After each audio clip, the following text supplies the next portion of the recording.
Бұл видеода Қытай тілінің пернетақтасын Android-қа қосамыз. Телефон Samsung. Қондырғыларға кіреміз. Бұл тізімнің ішінен жалпы басқаруға кіреміз. Енді бірінші тұрған тіл және енгізуге басамыз. Бірінші тұрған тілді, қазақ тілін Қытай тіліне ауыстырмаңыздар, өйткені бүкіл телефоныңыз Қытай тілінде болып кетеді.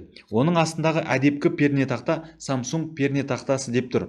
Ол деген телефоныңыз Samsung пернетақтасын қолданып жатыр деген сөз. Сол үшін төменде Samsung пернетақтасы дегенге басамыз.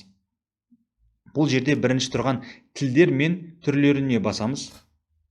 Ары қарай енгізу тілдерін қосу дегенге басамыз.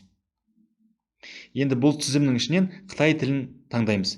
Мен алдында Қытай тілін осы телефонға орнатып қайтан өшіргенім үшін Қытай тілі менде осы тізімнің жоғары жағында тұр, міне осы жерде. Ал сіз егер Қытай тілін орнатпаған болсаңыз, ол сізде міне мына жерде тұратын болады. Төменгі қытайша ол Гонконгтың қытайшасы, оның астындағы Тайвань. Бірақ сізге міне тура осы Қытай тілін таңдауыңыз керек болады. Мен қазір таңдаймын. Енді артқа басам.